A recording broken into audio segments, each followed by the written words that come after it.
John Penrose. Deputy Speaker, the Select Committee Chair, the member for Birkenhead, in a, I think, typically assured and authoritative speech on this issue, began by saying, and I think absolutely rightly, that intergenerational fairness is a huge issue. He said that the Select Committee had of necessity to focus on a particular area. It's a pretty big and important area to do with the triple lock, but it is a much broader issue than just that. So intergenerational fairness, or generational justice, if you want to call it that instead, is not a brand new concept. It's not a brand new idea, but it is absolutely certainly an idea which is gaining in political salience. It's an idea whose time is coming if it has not already come. And part of that is because of the change in the demographics of this country, which again, I think, underlay the Select Committee's decision to look at the triple lock. The fact that we have what some people call the demographic time bomb ticking away, and successive governments of every stripe have had to deal with the arithmetic logic looking forward into our fiscal future, which that means, both on the impact for the state pension, but also for the state benefits and many other facets of our government finances. And I would just say that this concept, therefore, of generational justice provides us with an incredibly useful new moral prism through which to view our spending decisions today. My honourable friend from North Swindon rightly said that it is extremely rare for governments since the Second World War to run a budget surplus. By and large, as a nation, doesn't matter who's been in government, we have outspent ourselves, we have overspent, we have been Mr. Micawber, spending today and hoping that something will turn up tomorrow.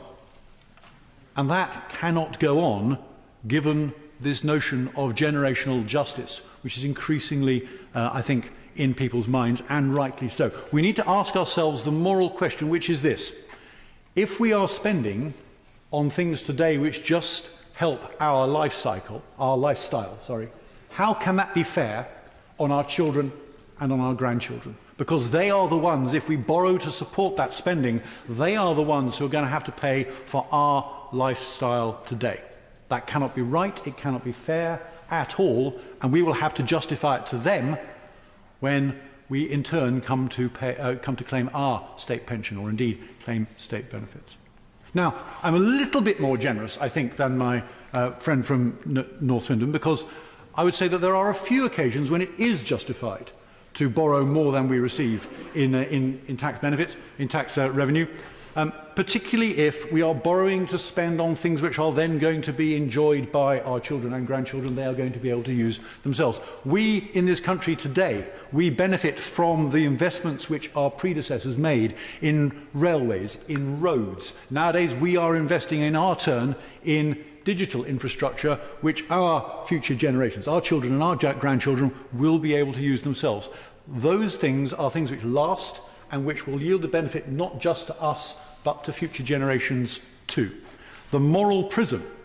which this new concept brings to the issue is that we can then start to distinguish between things which our children and our grandchildren will be able to use for themselves, for their own benefit as well as for ours, versus things which are just for us, things which only we benefit from, things which subsidise our lifestyle today. And that is the new moral prism. That is not something which you would have heard very many people in this chamber or elsewhere in our national debate talking about even 5 or 10 years ago, and certainly not 20 years ago.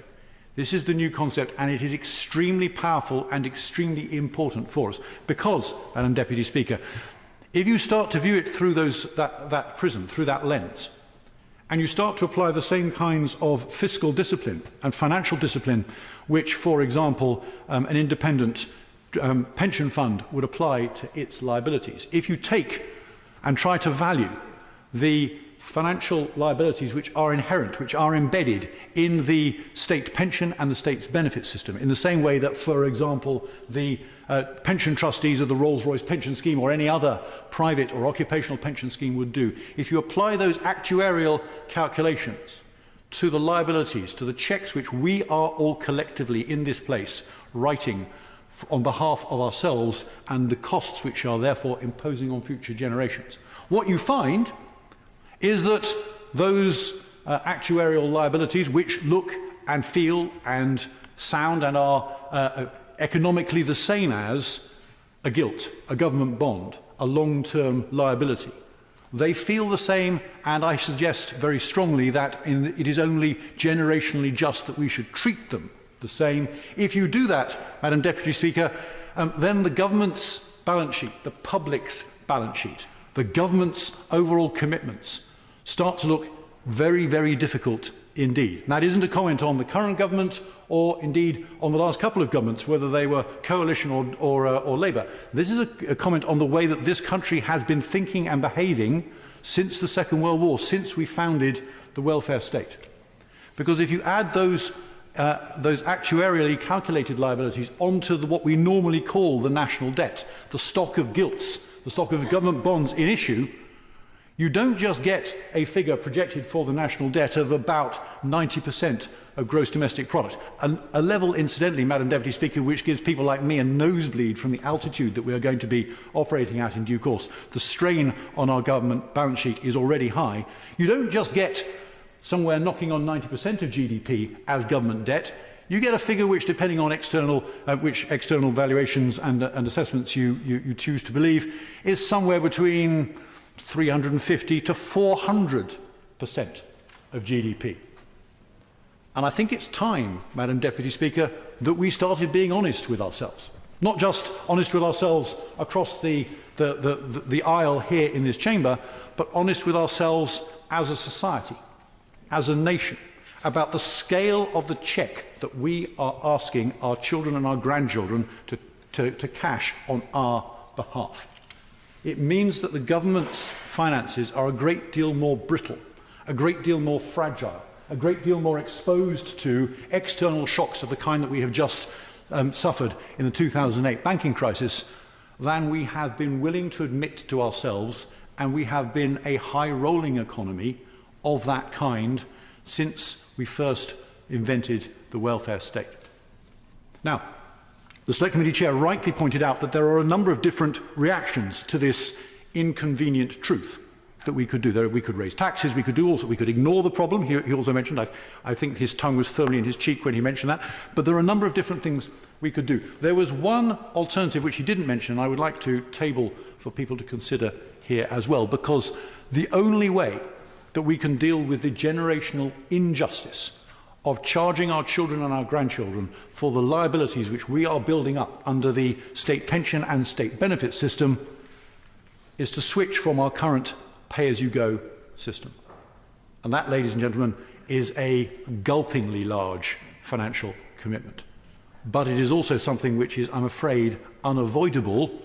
and inescapable once we have accepted that we have been kidding ourselves about the scale of the public liabilities which this country has been writing for itself for the last 50 years or more.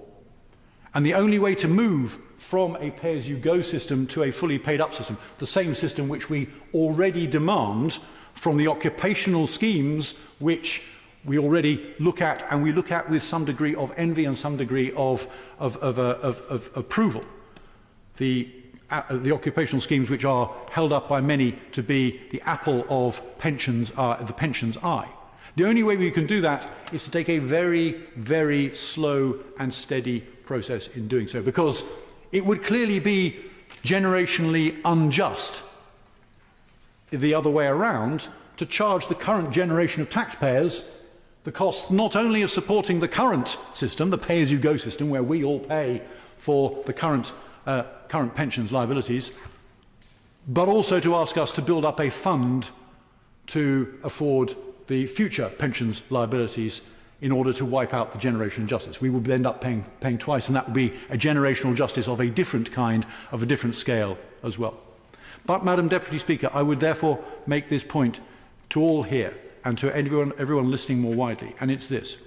that if we are serious about generational justice, if we are serious about trying to make sure that we are not expecting our children and our grandchildren not just to fund our pensions and our benefits, whatever we may need, whether we may get sick or whether we may be out of work, if we are serious about not asking them to fund those points which are vital parts of our lifestyle, then we need to make a long-term commitment to deal with their inheritance too. Families do this all the time. They make commitments on behalf of their children and their grandchildren, and as a nation, as a society, I would argue that we need to start being honest with ourselves about the size of the burden we are placing on future generations, that we have been placing on future generations, and which the generational time bomb is starting to impose in ever heavier burdens. And therefore, Madam Deputy Speaker, I would argue that the only solution to be approached slowly, to be approached carefully, to be approached over a very long timescale, is to make the commitment to switch from a pay-as-you-go system to a fully funded system, and to make sure that we can look our children and our grandchildren in the eye and say, we did not ask you to pay for our lifestyles anymore.